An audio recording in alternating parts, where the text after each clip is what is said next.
Hey, what's going on? This is Derrick Pierce, the man, the myth, the legend, and to my right is Kip. But today, I am the Kip Yard Dog. Yes. Wow. Kip Yard Dog.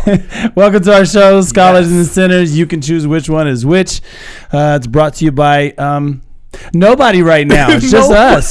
Yeah, that's who it's brought to you by. Yeah. We're sponsoring our fucking selves. Yes, we are. I need some t-shirts. Can I go back to the Kip Yard Dog? Yes, man. The WWF, the greatest era in wrestling was the 80s. Okay, but you're trying to steal the Junkyard Dog. Yeah, the Kip Yard Dog. Just roll with me. No. None of the Kip. Junkyard Dog was a legend. Yeah. God bless the dead. KYD, Kip Yard Dog, y'all. I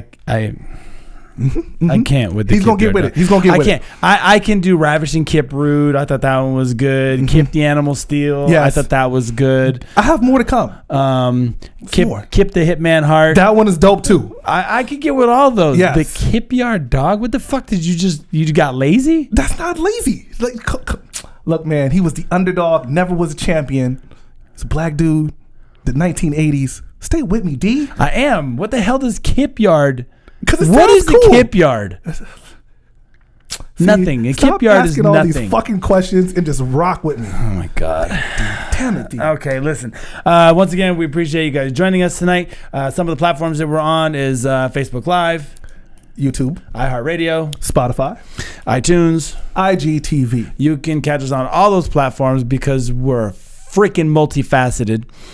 But the show was brought to you by the black dude and the white dude. Yeah, pretty much. Yeah, the black and white of things. Yeah. Speaking of like promotional activities, I don't know if you noticed or not, but you notice his shirt? Yeah, it has a big D on there. See that as he touches I was told himself. by our producer that we shouldn't be wearing anything that we're not getting paid to wear. You know what? That's a great idea because my shirt is fucking nothing. You got that at Ross. Fucking Simba, homie. You got that at Ross. No, Target. This is that Target drip.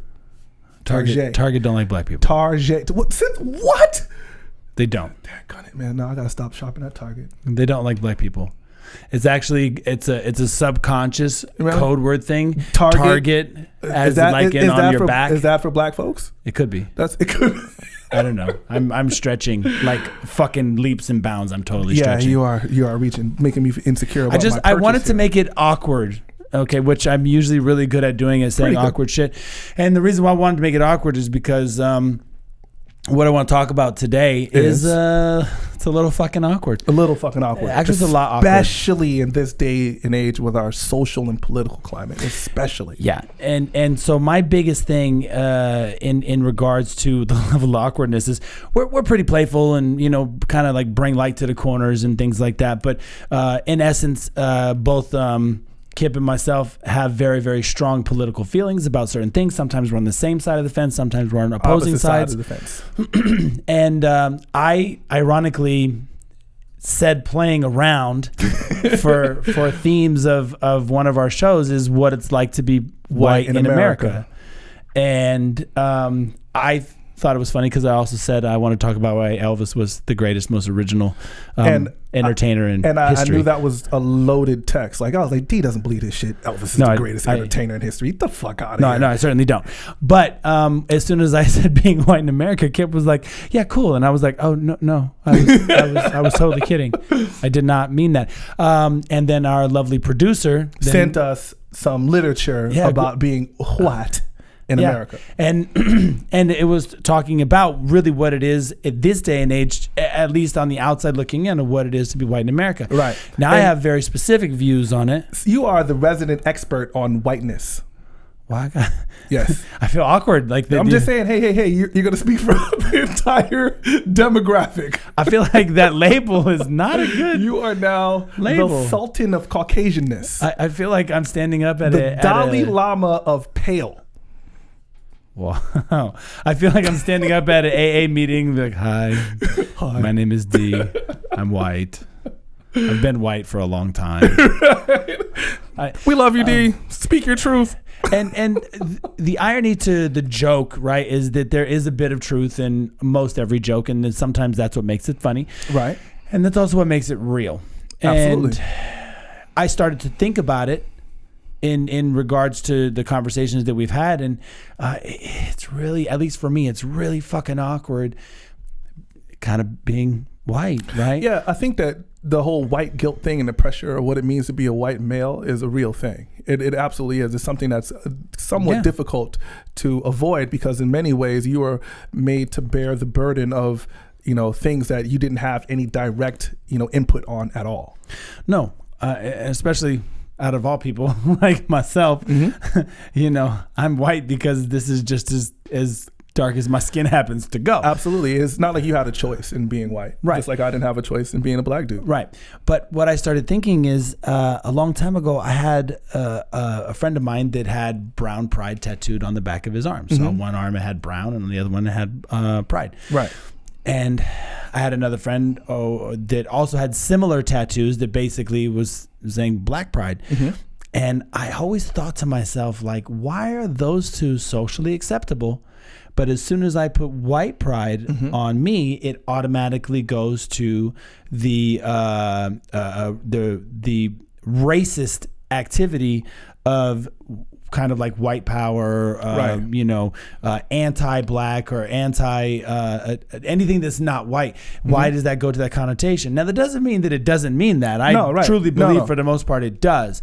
But why is that the way that it works? Why is it okay to have brown pride and black pride and not white pride? I think that's a beautiful question. And in response to that question, first of all, brown pride is a beautiful thing. Black pride is a beautiful thing. And I would go as far as saying white pride is a beautiful thing. The thing here, the why that question is so loaded, is because of the concept or the idea of power, right? Who is the most powerful group?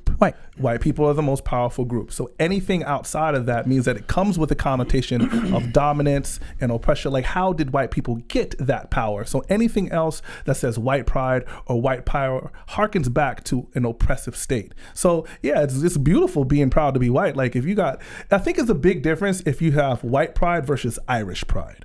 Right? Or white pride, or, you know, so if I put California pride. Yeah, it's a different thing, because if you say white pride, that white people are not one large homogenous group, right? White people are different. There's different flavors of white now. Well, there is, but I also think that the reason why it does serve as a racist connotation is because, let's just call a spade, right? White people have been in power for pretty much the whole time that we've been, you know, here in the United States. We're talking America. about the perpetuation of systemic racism, right? Because we were having this conversation off camera about, like, for me, who I'm apprehensive with. Like, 99% of the white people that I meet, like, especially young white people, there's no such thing as racism, or they don't see it in the same manner. It's not that individual. It's that 70-year-old motherfucker that didn't go to school during integration. He had no black friends growing up. He's never been to a black household. Now, don't get me wrong. There are still largely segregated places in the United States. The idea that things are mixed is somewhat a facade. Like, even in Los Angeles, our schools are segregated. What I'm talking about is that dude that grew up with these ideals that were presented to him on a daily basis. That's the guy that I'm like, fuck, man, I don't necessarily want to get anywhere near him. Which is where the systemic comes from. Absolutely. Because the way it affects other people. Right. The reason why I really kind of got stuck on it is I have a lot of friends who happen to be, acquaintances that happen to be Republican. Okay. I don't care about just your political affiliations. It doesn't matter to me. I like to have the conversations with everybody because I really want to understand what it is. And I think that it's a bit discerning that as a society, at least the way I see it, that we seem to marry Republican the GOP and white. Yes. And then also Republican, white, and then racist. Yeah, because if there was a Democrat that was openly racist, you'd say, then why aren't you a fucking Republican? Right. And they're not exclusive to any one side. I also see that especially these days, that white people are in trouble as far as the society goes, right? And as far as our stranglehold goes on things that are out and about in the public eye, we don't have the same foothold that we used to, and people in those power positions realize that their heritage can be threatened. Absolutely. And that seems to be the mantra that I hear over and over again in a lot of these white supremacists. Right. They constantly say, it's not that we hate non-white people, we just like white people more. Right. Now, I think there's nothing wrong with loving the skin that you're in. right? I think that everyone should love the skin that they're in. But just because you love the skin that you're in doesn't mean that you should hate the other. In respect to the idea of Republicans and being white, that also harkens back to a precedence that was set by old white Republicans that did not want to integrate and did not want an even distribution of power in this country. I'm not talking about the fact that slavery was pretty much ended by Republicans. That's not what we're talking about. We're talking about systemic racism and things that happened. Like, if we go back to Alabama, also the parties were flipped. And they're right. If we go back to Alabama in the 1940s, right. Those are Republicans. You know what I mean? And that's a conversation I've had many times. Is that I don't want to make this about the political parties, but the parties were flipped. Yeah. Meaning the Democrats at the time are what Republicans typically are now, and Republicans at the time typically are what Democrats are now. Right. As far as one being more for the group on the whole, society, and the other one being for the haves. Right. Okay. And it seems, for whatever reason, that they have morphed and exchanged positions over time. Well, I think that we're also talking about a lack of information. It's like you can incense individuals that don't have any education by touching their emotions, right? You can emotionally incense. And this is why 45, our president, the president of the United States, I try not to say his name. I'm gonna start treating his ass like Voldemort from fucking Harry Potter. I know that's nerdy as shit, but I call him Chump. The name that shot, I'm just refer to his ass as 45. Voldemort. If you watch Harry Potter, you know what the fuck I'm talking about. Yeah. But one of the things that he did that was strategically genius was to incense those that are in the flyover states. These individuals that are below the poverty level, who have been missed 10 decades. Right. But in the wildest part is that his initiatives don't even help them. No. His initiatives are not to help them. Like, if we talk about poverty, there are 72.4% of the whole entire United States population are white people, which is shocking. There's 72% of you motherfuckers here. A lot of white folks. There's a lot of white folks. 12.5%. Only 12.5% of the whole United States population are black. And what that does, I heard Chris Rock say this. I didn't make this up. He says that puts us in like 10 places, like the South, right? Right. Well, DC, South Carolina, Georgia,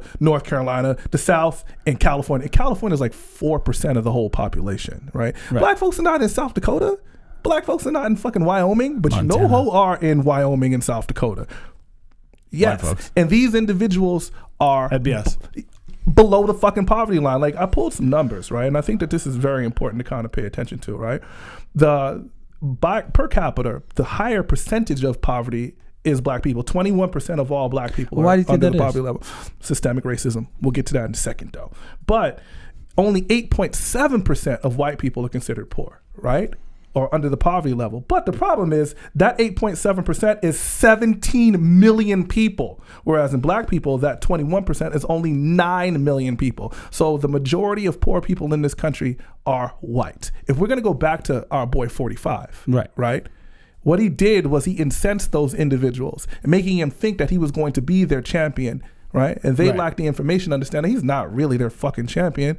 And then he gets elected. Like, this is what makes, the impeachment such a big deal, because 99% of the people don't understand that impeachment means that he's going to be voted out. Impeachment is like a fucking write-up at work. It's like you worked at Target and you came late and they wrote your motherfucking ass up. That's what impeachment is. It doesn't mean that he's going to get kicked out of office. He's not going anywhere. Yeah. He's not going anywhere. I get that part. And, sorry. No, go ahead.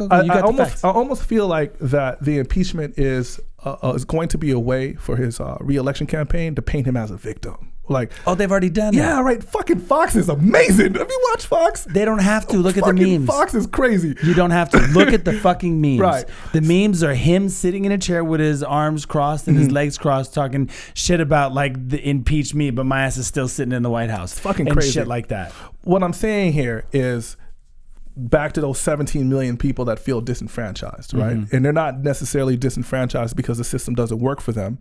I mean, even though the system isn't technically working for them, they feel as though the system should work for them. But do you think that's because somebody at that level addressed it? No. Well, yeah, somebody on the I'm absolutely. saying like 45 addressed it and was like, I see you poor white fuckers. Yeah. Like, you know, they're like, oh shit, he saw us. Oh shit, he saw us. We're right? in there. Right. And so what really happens when we're talking about what does it mean to be white in America versus, what does it mean to be Hispanic in America? What does it mean to be black in America? Is it's just so fucking divisive. It's just so divisive. Where in actuality, if we got 9 million black people and 17 million white people and 10 million Hispanic people, like, shouldn't this be a time that we actually say, all right, we should figure out a way or try to do some different planning to economically empower everyone? Like, yes. Like, and this is one of the reasons why I started following Rissa Islam. Riza. I don't know. Riza. I apologize. Not that he's watching our fucking show, but dude is dope though. He's very insightful. I get it. And originally I was it made me uncomfortable, but it made me uncomfortable because I just wasn't understanding it. Mm-hmm. And I feel more and more he's basically asking for his people to stand up the same way white people have stood up for each other. Right. And, listen, fuck with me because I fuck with you, and we'll fuck with each other, right. And then we'll make ourselves relevant and powerful. And I get that. Right. I understand that. I don't agree with everything. Right. But, this is also coming from a place of, like, black people have systemically been placed in an economic depravity from the beginning, right. Since we're talking about the end of slavery. Right. But I said 21% of the population of black people are impoverished, but that means that 79% are not. Black people have the buying power of more third world nations and some nations in the whole fucking world, like right. per capita across the board. But then right. when you look at our economic reinvestment in our neighborhoods, you don't see that at all. You don't see that anywhere. I mean, well, no, because everybody's trying to get out the hood and not make it better. But I mean, even if it's not about getting out the hood and not making it better, if it's about empowering yourself to create communities that will support you. Like if we look at this, the Jewish community does that very well.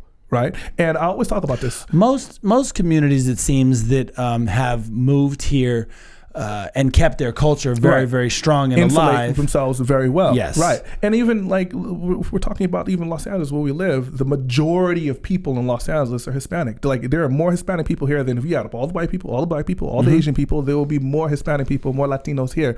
If the Latino people were to kind of create an economic base, California would literally not be bankrupt anymore. No, because we're broke as shit. Yeah, California is fucking bankrupt. And we have the 5th largest economy in the fucking world. Makes no sense. And we're still bankrupt. But it's hard to hear because this is where we live and this is supposed to be an area of safe haven and a liberal area for people to be able to express themselves. Mm-hmm. Whether you're pro-white or you're pro-Latin or pro-black or whatever it is, right. This should be a place for you to be able to express yourself. If you're looking for a place that's liberal, mm-hmm. you're talking about fucking here, New York, mm-hmm. Chicago. Right. These are like the sanctuary cities. So these are the places where you should feel a certain amount of political freedom, right.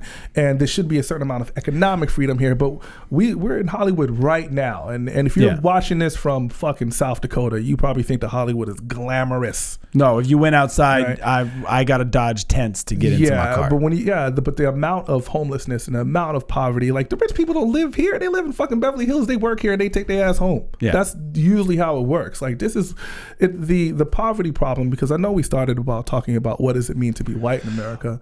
Well, a lot of people that are impoverished here are additionally white. Right. But there's a big difference between being broke in Los Angeles, being broke in South Carolina. Like the average income in Los Angeles far exceeds the average income in a place like fucking Georgia. In my area, because I've done the numbers from my other business, mm-hmm. Basically the average household income in the area where I own my business is approximately $85,000 a year. That's fucking crazy. $85K a year per household in fucking Kansas. And that's about a 10-mile radius, and it's not a metropolitan. We're still in Los Angeles, mm-hmm. but it's a suburban. Right. It's still technically Los Angeles, right. because Los Angeles County is so fucking massive. Right. But when we're talking about like what does it mean to be white in the United States, there's a lot of how do we say it?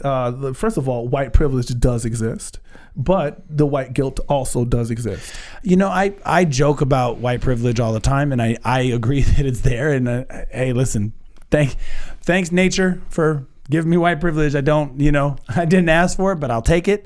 But I also do feel heavily guilty about that, and like, oh well, maybe I should be doing more. But then I also know that in long term, when I have kids and they grow up and they move on into culture, my kids are not going to be white. Right. Like, you know what I mean? That's just, it's not statistically possible right. to preserve any of these any more than you can preserve being 100% black. Many fields of thought, right? That because white people are the genetic minority on the planet that say that like white racism is rooted in fear, right? Because like realistically, because we've been in power. Well, no, because your blue eyes are a recessive trait that will eventually but I mean living fucking disappear. The reason why we're acting up now, right. But I'm talking about on a genetic level, like it's not sustainable. DNA. It's just not sustainable. Like I forgot there's some real wild statistic by 2075 there's going to be a lot of just brown people that are multi-ethnic, multiracial. Like don't quote me on that shit. I'm just no, but it makes sense. Yeah, but that's right around the corner. But if we like in literature, because I have a degree in English language arts, there's a huge. How much did it cost you to say that right now? I just want to remind everybody I have a degree in English language arts. How many hundreds of thousands of dollars, or did you get a grant for being black? I paid. Oh shit. Wow. No. Hold on a second. I didn't get a grant. Fuck. I didn't get a grant because I was black, but I ran fast and I jumped high. So then I went to school for free because I benefited from slave genetics. Let's talk. Do you want to tell the truth? Let's tell the truth. Slave genetics? That's exactly what it is. I was bred to be bigger, faster, and stronger. So then it translates well onto a fucking football field. Really? Absolutely. But you just said you ran track and field, so you didn't play football. I did both. Then I tore my hamstring, and it wasn't what it was anymore. I guess all of that breeding didn't help your hamstrings. It did not help my hamstring. It popped like a fucking rubber band. Thank you. My hamstrings were fine. I'm just saying, my hamstrings are great. Beautiful. Yeah, right. I don't even remember the questions. Okay. Listen, I only addressed it because it's kind of like the elephant in the room, and it's almost not cool to be white anymore. Like, you know what I mean? Like, I don't know if it was ever the in thing to be white. I feel like it's like the light skin versus dark skin conversation in the African American community, right? Like, light skin motherfuckers is in. Nah, dark skin motherfuckers is in. There's a certain amount of jest in that, right? There's a certain amount of joke. But when we're talking about like white people being cool anymore, I don't actually think that white people are ever cool. But when we're talking about, Excuse me. I'm sorry, D. You're the coolest white boy in America, son. Fucked up. See, that's another thing, right? Fuck you, Justin Timberlake. I'm way cooler than you. I think so. Damn straight. In respect to like who gets scrutinized the most, right? I think it can be. We can agree that there's a certain amount of equality. It really depends on what you're looking at, like whether white people are being scrutinized on this part, or whether black people are being scrutinized in this particular realm. It happens on an equal basis. But when we're talking about what does it mean to be white in America, it's like to bear the brunt of like your privilege that comes from the way the system is designed, right? Versus someone who has, like, if you look at the zonings, even in Los Angeles, right? Oh, well. If we look at how the city is laid out, there are areas that were designed, like Central Boulevard in Los Angeles. It was like the unofficial dividing marker, right? But that all comes from black people on this side of Central, white folks on this side of Central. But that even goes back to New York. That's how they came up with the 5 boroughs. That's exactly how it comes up with the 5 boroughs. It was the 5 points. It was the 5 points. But the point that I'm trying to make here is that there are schools, like my school was built in we're almost at our centennial. It's almost been 100 years. Wow. And my school is largely Latino. I think there's 85 to 90%. And if we have yearbooks from the 1924, there are like 4 Latino people in that whole book. Like 4 little Mexican kids in there. And the rest of them, yeah. And the wild part is that people don't understand that segregated schools didn't really have very much to do with me.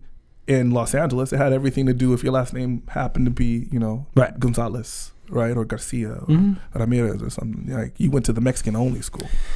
Well, I guess in summary, I feel weird that I feel guilty sometimes for being excessively white, right? But I think and having my white privilege. I think that's the human side, though, right? It's just a recognition of something that was, because I want wrong. Things to be fair equal and fair. Yeah, exactly. We should all be able to hum Kumbaya and skip in a meadow of flowers. But until then, I'm gonna ride the shit out of my fucking privilege. You don't fucking have a choice. Oh, you don't have to give me a fucking choice. No, you don't. If you gonna ask me to take the hard way or the easy way, brother, I'm taking the easy way. I'm not mad at you. No. But then we have individuals like Risa Islam who puts forth this idea of black empowerment, and at the basis, Right. Common denominator is you have to be understanding of the reason why he speaks the way he speaks and some of the statistics that he pulls And up. that's a hard thing for white people to deal with. But the irony is, black people have been listening to white people talk like that forever. Oh yeah, absolutely. You know what I find always interesting is the idea of the white victim, right? Like it's interesting because when white people start talking about how they're victimized by the system, I almost look at that like, well, yeah, you're victimized by the system, but it's not because you're white, it's because you're fucking poor.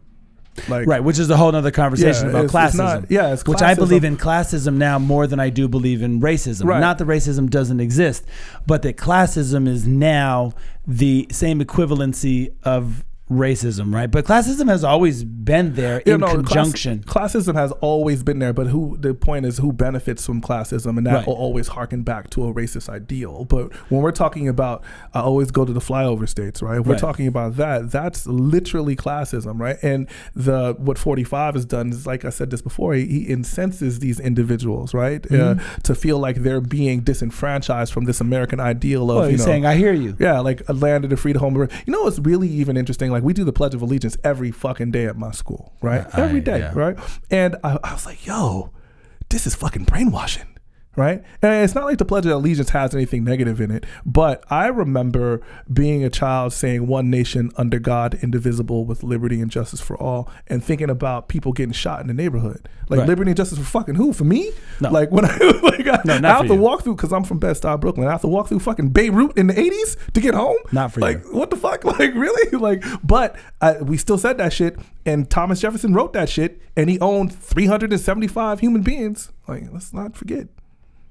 Well, Thomas Jefferson, we hold these truths to be self-evident that all men are created equal. He wrote that shit. Well, but that's because at that time he believed that all men were equal, but men were not classified in the same capacity. Yeah, but that means I wasn't a man also. Right. But men were not classified in the same capacity is a great segue to our next topic, which is women cheat more than men. No, I thought we were gonna do Jedi. No. Oh, I want to talk about. Let me get my nerd on. Get your nerd on.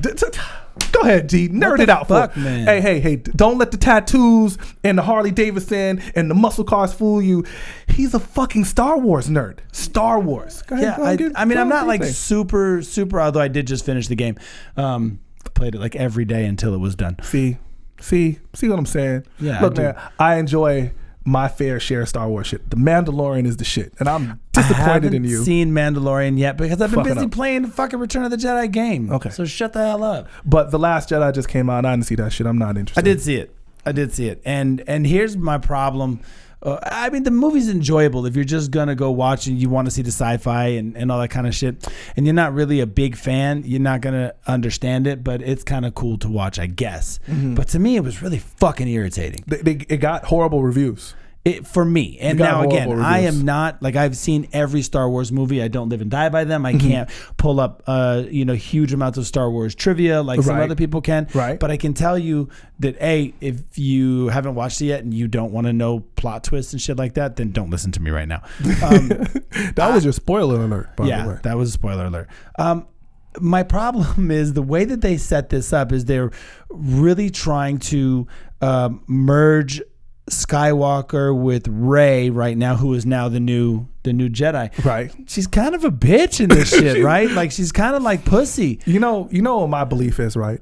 Disney only creates these fucking movies to sell merchandise. Oh yeah, no, 100%. That's a whole other. That's it. I watched a whole fucking documentary on this shit. Yeah, like fucking amazing. Clean up selling fucking t-shirts at Target. But my problem also is that they didn't define the love interest, right? Mm-hmm. So in the first way back 70s original Star Wars, the OG shit was better. You thought the love interest maybe was Leia and Skywalker, but you did. Yeah, because but it was just George this Lucas changed that awkwardness. shit up because like they were brother and sister. Like yo, right, but there was some incest shit. But there was some awkwardness. But they did please.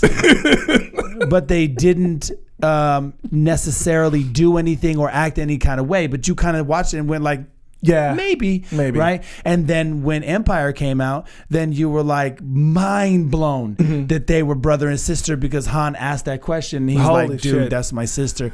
And he's like, what the fuck? Or excuse me, in Return. Everybody was mind blown. And they were like, what the fuck? Oh my God, that's his sister? Get the fuck out of here. So now she's with Solo? Wow. And Darth Vader's her dad? Get the fuck right. The whole Luke, I'm your father shit was great. But, you know, amazing. there's something else. Like, the first movie came out in 70-fucking-7. Like, I remember, first of all, it's 77. Yeah, or 77 or 78. 77, I'm not even fucking born, right? You should look that up. Yeah, Google it real quick. But the point is, the in my opinion, the first 3 movies were such a huge part of my childhood. Like, I remember getting the toys. That the new movies, I'm cool, man. Plus, there's the problem with that fucking space slave, Jar Jar Binks. Remember that shit? Don't act like you don't remember that shit. I forget about Jar Jar Binks was 2 hours right, of fucking discomfort for me. Okay, I was like, oh my God. I can't. Well, then I didn't even talk about that shit. So with the new one, the part of the problem, like I said, was that I felt like the love interests weren't very clear because she was kind of like feeling the brother in the movie, right? And then not. And then there's a point in the movie where he thinks he might die, and then he kind of like fucking goes like, hey, Ray, I gotta tell you something. And then he realizes he's not gonna die, and he's like, never mind. And then the other pilot is kind of like feeling her too. And then at the end, she kisses Ben, who then fucking dies. Awesome. And I'm like, oh, wait the fucking minute. Are you fucking serious right now? I love how D is so offended by this fucking movie. I checked out. I'm going to go watch the shit. You need to watch it. I'm gonna watch it. It really bothered the fuck out of me. My brother said it was good because if I haven't seen the other ones, I can just jump in that pool. She was low-key acting like a cheesy cheating bitch. Holy shit. That is a segue. That's a segue. Cheating bitch. Look, so our lovely, beautiful producer sent us this article.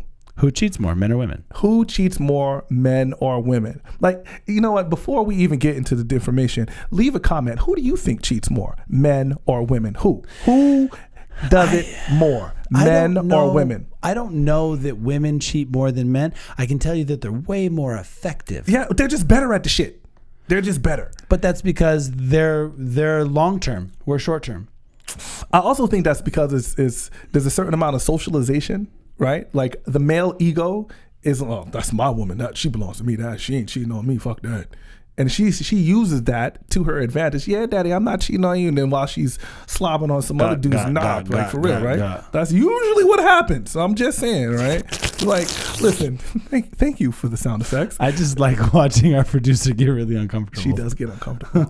But the point is that, so I believe this, okay? Because we had that discussion about when it comes to men and women, right? Like, I think that men are socialized to be like the hunters and the go-getters, right? And I don't believe that cheating happens. It doesn't happen all the time on site. Like, this is what I mean. Like, I think you can cheat on your wife emotionally. You can cheat on your girlfriend emotionally. You don't have to touch her genitalia to cheat on her. Okay, but that's not what we're talking about. No, you talking about. We're talking about dick slanging, pussy clapping. Putting a bitch in the camel clutch. Back to the wrestling. And so it's wrestling. The contention is who cheats more, men or women? And putting the bitch in the sharpshooter. I don't know why. Sleeper hole. I don't know why everything is in a wrestling. I'm just saying. Connotation for you. Hey. Is that how you get laid? Jumping off the top rope on these bitches. You have to like top rope. Submit, bitch. Like, hey, you are the king when it comes to that shit. I don't have to touch a broad to get him to submit. Oh, see. You know what? Star Wars reference. He's my personal Obi-Wan Kenobi when it comes to that shit. I'm the Padawan. He's the Jedi Master. And I'm just trying to learn. I don't know what you're talking about. I'm innocent and pure as the driven snow. And he is a filth. You're kind of cold colored. I'm just letting you know in case you ain't noticed, bruh. There ain't nothing pure as the driven snow about you. Black is beautiful. Black is beautiful, but it still don't mean you. All I'm saying as driven snow. Is that this filthy heathen to my left. There's only two of us here. That's you. Oh, you're calling me a filthy heathen? Yes. Why are you bringing religion into your cheating? Oh, here we go. All right. So do women cheat more? They are far more effective, right? I don't know that they cheat more. I think that they cheat more effectively, and I think that they cheat for very specific reasons. Okay. Why? Men don't. You're right about that. We cheat because she got a fat ass. We cheat because we shot a shot and it just happened to win in. Like I threw a shot from half court and went in. It's like, that's why we call it scoring. Like I scored. Yeah. Oh shit. I got it. Yeah. I Women are calculating. They're gonna cheat on you on Saturday and they start setting that shit up on Tuesday. Oh, absolutely. Of last week. Girl, check it out. I'm going to call you on Monday. By Wednesday, I'm going to have a really bad cough and cold. And then you're going to have to take me medication. And it's easier for you to take care of me at your house by Saturday. Okay? So we're going to set this shit up. Plan to procure some penis. Yeah. You know how a dude's not telling you the truth? You ask him a question and we go, huh? Yeah. Like what? Huh? Nah. I don't know what you're talking about. Where was you at? Huh? Huh? Yeah, that's us thinking. But you said this before, right? If a woman goes to a nightclub, she knows that night whether she is going to be rubbing her genitalia up against a man that night. Well, guys, they leave the house knowing it. They leave the house knowing. I want dick tonight. Yes. So that's like what I'm looking for. Right. And men leave the house. I might. Praying it's possible that we get laid by anything that's breathing. I think that women cheat because like there's something that they're missing. Sure. And whether they're honest with their man or not, to tell them to articulate what it is that they're missing, right? Because some of these women are married, right? I have a very, very, very close person and she loves her husband. Sure. She does. But she has like a penis in a refrigerator just in case she needs to go to it and it stays fresh there and then she goes back and forth. Yeah. But she's all the way married with 2 kids. Right. And she's never going to leave her husband. Right. Never. And if you want to know the truth, that extra penis kind of facilitates the marriage. Things work a lot smoother. She's happier. Yeah, you're actually saying. Here we go. Polyamory is coming.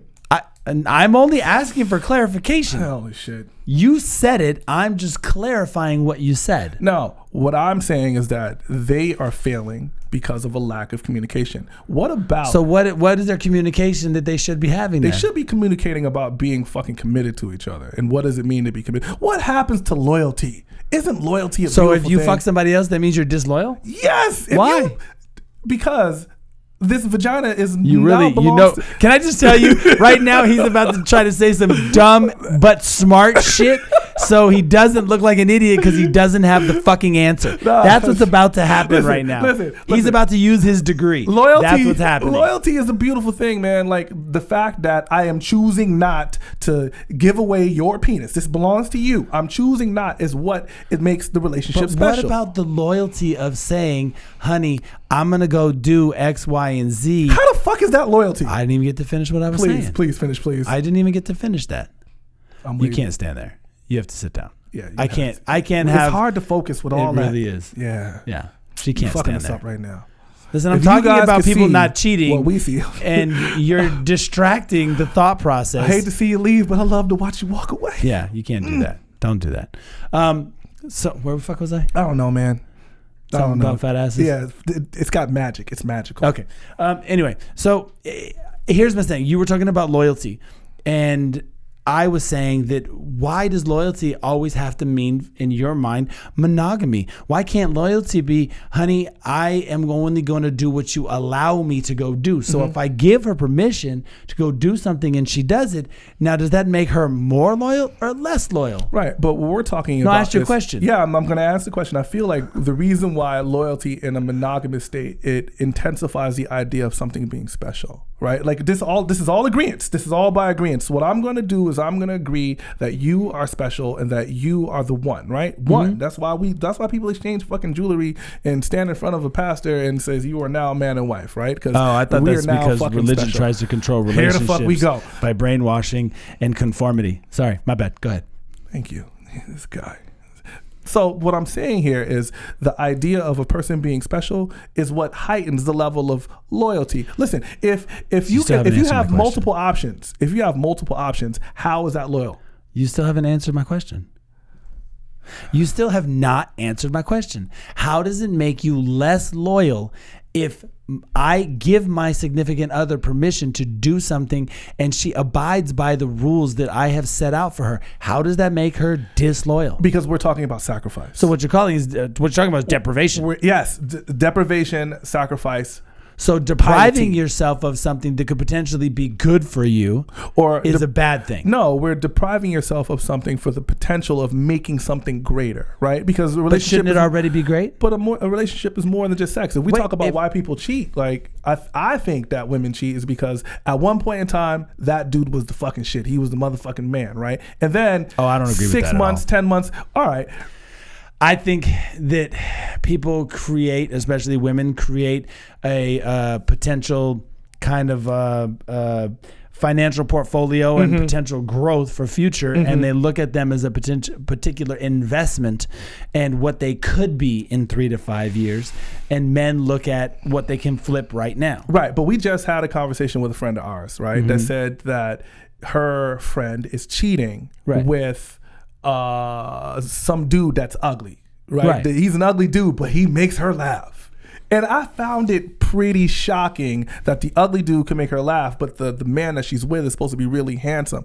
I would argue that maybe at one point in time, the handsome dude made her laugh, but then he stopped because he was doing the same shit. He did not commit himself to figuring out how to make this thing work over and over again. So Mr. Ugly Guy comes through with the jokes and the panties come off. The vagina gets ready to go. It's nice and lubricated and all that shit. You still haven't answered my question. Holy fucking shit. Hold on. Producer, has he answered my question? See, okay, there you go. Right now, she just said no. All right. My question please leave a comment if you think that I answered the question. Please leave a fucking comment. Because I'm just asking, how does it make anybody any less loyal to you if they fuck more than one person with your permission and following your parameters? And I said it's the willingness to sacrifice that intensifies the loyalty of the commitment to the relationship. That sounds like a bunch of fucking rhetoric. That is not fucking rhetoric. That's the truth. Look. I am choosing. That's a politician saying healthcare for everybody and you're important to my campaign. Please donate $27. That's my story and I'm sticking to it. Okay. Listen, my point at the end of the day, right, is the sacrifice is what it's like if you don't eat food for a while, like if you've ever fasted before, right? You're fasting, right? You're staying away for the purpose of whatever your purpose is, whether it's religious or not, right? That first bite of that first meal is fucking awesome. Yeah. Right? Because so what I'm saying is yourself. I'm depriving myself of all the miscellaneous pussy that's out there. Right? I don't want all the... But what if you don't have to? What if you know how to have it in serving sizes that don't affect your weight in the overall scheme of things and you're working out and eating right 90% of the time? Right. So the serving size pussy is cool as long as you just don't overindulge. Just don't overindulge. I see. Listen, Jim Jeffries says it amazingly when it comes to taking drugs. Okay? Holy shit. Is that what we're talking about? Okay. I'm sorry. Taking drugs is only a detriment and horrible for you because there are some people that can't fucking control their drug intake. There are so many people that smoke weed, that do coke and whatever the fuck else they do, and nothing necessarily negative happens to them in their life. They do it, they go home, they go about their business. It's the few fucking people that OD on the shit is that now it's a fucking problem. So we're only as strong as our worst drug taker. That was a whole lot of bullshit. No, it's fucking true though. Think about it for a second. All right. How many weed smokers do we know? We can't even count them. No, because you can count how many people don't smoke weed. Right. How many of our brothers party on the weekends? And I don't mean weed. Yeah, there's a lot of weekend warriors that go Okay, and how skiing. many go back to work and don't have a fucking problem? Yeah, addiction just means fucking there you go. That's my proof. Well, we're going to return to this. Listen, we want to wish everybody a happy new year. Yes. Do you got a New Year's resolution? Be more loyal to the multitude of females in my life. And my resolution is I'm gonna try to stop calling these hoes bitches. Which hoes? Try to stop calling these hoes bitches. I use that word. Which hoes?